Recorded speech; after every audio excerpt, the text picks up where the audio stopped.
Big love and respect, everybody. Going on a wild ride today. Not everybody's going to make it. We are taking an adventure out onto the furthest twig of speculation. We are really going far out on the branch of possibilities. And there are quite a few disclaimers. I know this is not going to soak in for everyone. What I want to do is just open people's thoughts to the possibility that these 3, even 4 subjects are closely related, very closely related, historically, symbolically, and esoterically. So please hang in there. I've made so many mistakes in the past. You can count on it that I will make more in the future. And so I'm just going to put this all onto one video. And like I said, I guarantee I'm getting some of this wrong. But if I'm getting even a third of it correct, then it is worth sharing and worth consideration. So please just hold space for these ideas. They are far out. Like I said, it's not for everybody. So I'm going to link a show that I was honored to be a part of with Mark on his My Family Thinks I'm Crazy podcast. And he linked me up with Michael Wann, the man, the myth, the legend, Uncle Mike, and the Susquehanna mystery. Man, it was quite a fortuitous moment, as I had just woke up that morning with this idea in my head, looked at my phone, and Mark was sharing a live stream, and I clicked on a button, and the next thing you know, I'm talking to Mark, and I'm just spilling these ideas at him. And he was the fertile ground for these concepts to grow. He was the perfect person to hear these thoughts that were in my mind that night before.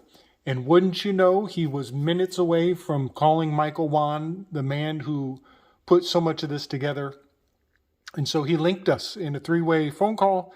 And I highly encourage everybody to enjoy that show as we spitballed into some of the most significant esoteric knowledge I've ever engaged in with anybody.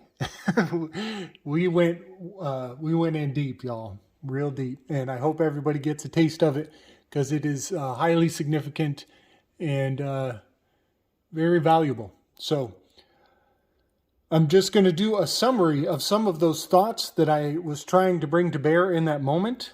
The width and breadth of this knowledge is so vast and so hard to bring to bear into a linear conversation. The conversation is never going to be over. It is the kind of thing that could go on for days. And hopefully we'll have more subsequent interactions with the 3 of us down the road in the future. The series they're doing is the Handbook for the Apocalypse. And boy, oh boy, the quickening is upon us, and the knowledge is quite a lot to take in. So I hope everybody takes a little time and watches that show. So there's the warm-up. Here comes the pitch. My revelation was that I've been thinking for quite some time, Ophiuchus, the 13th constellation, is closely related to Baphomet. And I have quite a lot of correspondences and symbolic reasoning for making that correlation. And so I'll try to bring that to bear here. But what came to me that night, just a few nights ago, was that I think not only is the Ophiuchus also the Baphomet, but I think the Ophiuchus and the Baphomet is represented in the Susquehanna River and the mystery of the Susquehanna. And this is very profound, as the Susquehanna is Michael Wann's specialty. It is his bread and butter. And for me to come, as usual, blasting into the china shop like a Leo in a china shop and tell him that I think his research is pointing out the Baphomet is probably a lot for him to even consider. But he was very graceful and he heard me out. And now we have quite a new chapter of consideration and things to think about. So anybody who's not familiar with the Baphomet, it is considered very satanic, very nefarious. It was the demigod of the Knights Templar, and the Satanic Order like to move that statue into cities and towns to be antagonistic to the Christian agenda. Christians like to put the Ten Commandments out on display, and then the Satanists come to piss them off, and they put the Baphomet up, and it's just culture war and, antagonism for the sake of antagonism. So a lot of people be pissed at me just for talking about Baphomet or trying to solve the mysteries of the Baphomet. So come at me, y'all. So let me get going here. Ophiuchus is the 13th constellation. And here on my chalkboard, you will see this is the sign for this constellation. And the sign for the constellation is a horseshoe shape with a squiggly line going through it. And what I see here is a correspondence to the river. This is water. The squiggly line is the water, and the horseshoe shape is the bend of the river, which Michelle Gibson has much to say about that. So does Michael Wann. The bend of the river is a energy source. This is a geomantic glyph, and harnessing the energy of the flowing water through that is at the confluence of this river is a very esoteric symbol in glyph. And if anybody knows about Michael Wann's research, he can tell you that the river of the Susquehanna has been utilized for first fruit offerings throughout history, and that so many technological advancements take place at these bends and turns of the Susquehanna River. So I'm getting ahead of myself already. Like I said, this is hard to keep this linear, but you will notice this one end of this glyph points down and the other one points up. That is a part of the icon of the Baphomet, which has one finger pointing down, two fingers down, and two fingers up in correspondence, representing the second law of the Hermetic principles. But I will point out also that Ophiuchus has 1 foot up and 1 foot down as he is stepping off of the zodiac. He has one tiny heel is barely touching the zodiac, and his heel touches the zodiac on November 22nd. But again, I'm jumping ahead of myself. Another term for Ophiuchus is the snake charmer, the serpent charmer, as Ophiuchus has a snake between his legs. And so here you can see again the squiggle going between this archway is very indicative of the snake charmer and Ophiuchus having a serpent between his legs.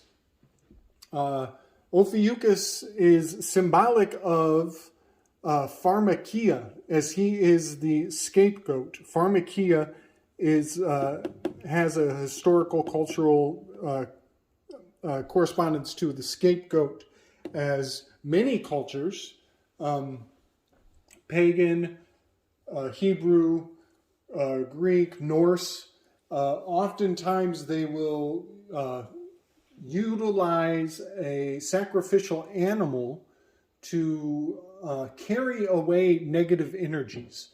And this ritual takes many forms. Let's see, check my lighting. Sorry about that. So that ritual takes many forms.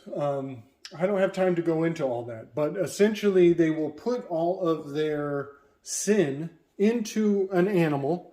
In Norse mythology, sometimes it's a bear, sometimes it's a wolf. And in Hebrew mythology, oftentimes it's a goat. And they will send that goat out, or they will cast away the negative energy, their sins.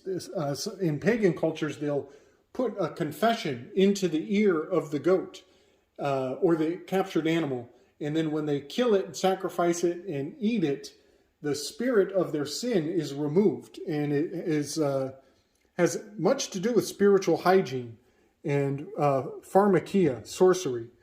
So these are themes of Ophiuchus. However, they are also aspects of the Susquehanna River and the offering of first fruits in return for successful business ventures. So I just need to bring this forward, that the sign of Ophiuchus is marcated very strongly at this November 22nd date where JFK was killed like a scapegoat, full of information and much intrigue around his presidency. His entire life was full of secrets, and by killing him, they removed a lot of potential negative influence on the secret societies that were about to be exposed in his day. And I'll point out, he was the first cat-hole lick president. That makes him a first fruit sacrificial offering. He was ideal for a sacrificial offering. And this is the crossover point from Scorpio into Sagittarius. Such a powerful date that the full width and breadth of this spell will never fully be appreciated. But on the zodiac, this is Scorpio, just at the bridge of Scorpio, again under Ophiuchus, but also the Death card, the Hanged Man card, and going into the zodiac sign of Sagittarius, which is the Magi and the Temperance card. So having this date corresponding to Ophiuchus, Pharmakia, the Scapegoat, and I believe also the Baphomet. So anybody who doesn't know the Baphomet, I'll bring some signs and symbols forward. You can see I have some graphics I've made of Ophiuchus, the constellation, which I have inverted and put down on the earth on a map next to the Susquehanna River. And the reason I inverted it is because when you are looking up in the sky, east and west are on your right and your left. And to put them down on the earth, you need to flip them.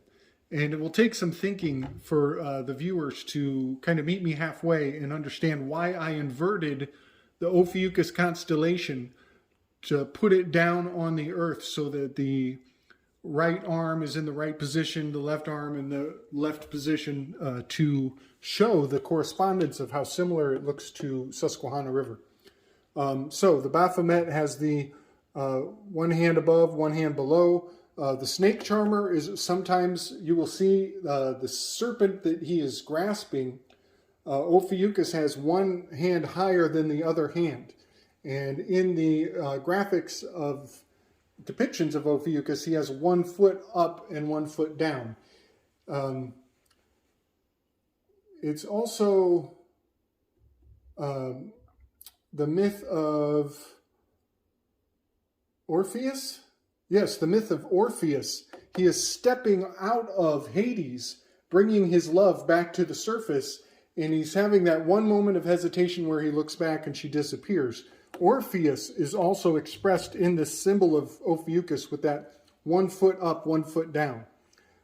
So the Baphomet has the above and the below. The one hand up with the 2 fingers, one hand down with the 2 fingers. That's the unity. That's the sign of correspondence, second Hermetic principle. You'll also notice there is a full moon, or I'm sorry, a crescent moon. I shouldn't say full. There's a crescent moon that is lit up, white, and another crescent moon that is lit up and dark, representing the 2 gates of the moon cycles. I believe that that has everything to do with anthracite coal and Herkimer quartz. And on one arm of the Baphomet is salve, and the other arm has coagula. These two elements are found at the two branches of the Susquehanna River.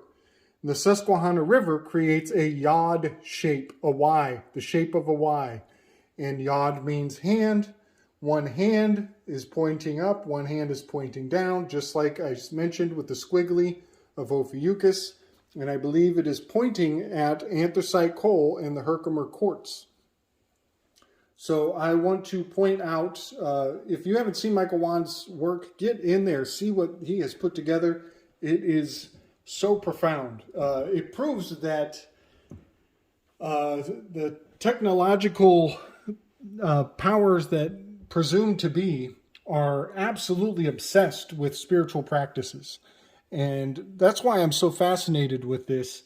It goes right back to Sir Francis Bacon and, the godfather of science and allegedly the proliferator of the English language.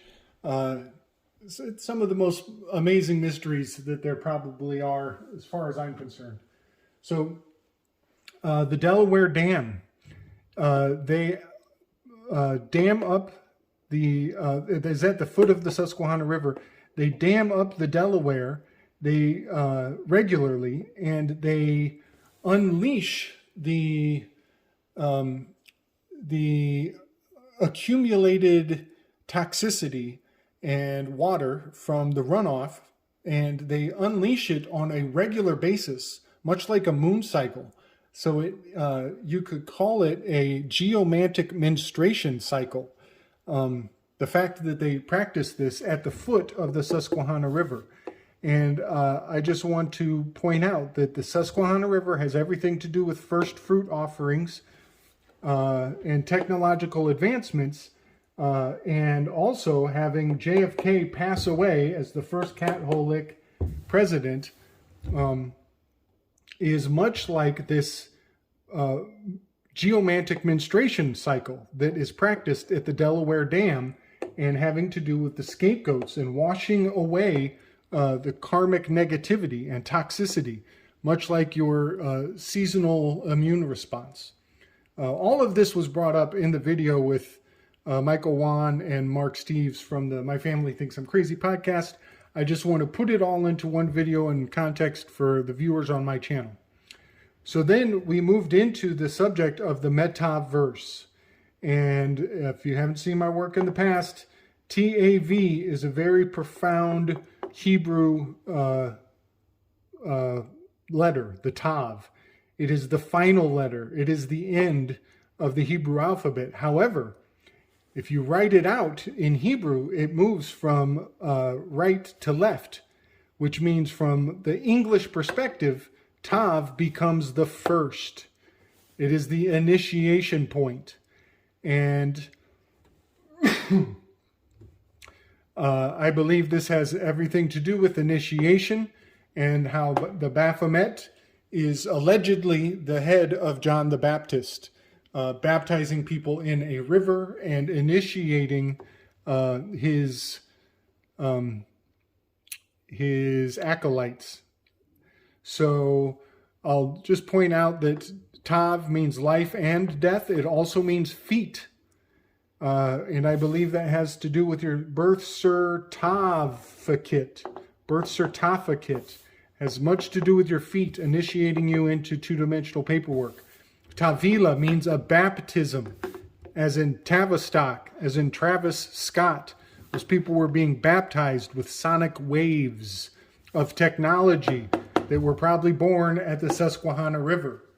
So one last point, I will point out that B equals 2 in ordinal reduced English gematria. T equals 2 in ordinal reduced English gematria. So the Bav of Baphomet is a Tav because T equals B phonetically and gematrologically. So all of these aspects of what is written on this board are pointing at the same thing. And I do not believe in coincidences. I think that coincidences are a liability in the spiritual realm. A person who decides to dismiss a thing as a coincidence is taking on spiritual liability. It is their choice to believe that everything in this world is not connected. Because one thing I've learned from Marvin Gaye, everything is everything. Everything is everything, y'all. It's all connected. All right. I'm done ranting. I just wanted to put all of those points into a stream of linear logic. I hope that makes some connections for the people out there. I hope you appreciate it. Much love and respect, y'all. Peace and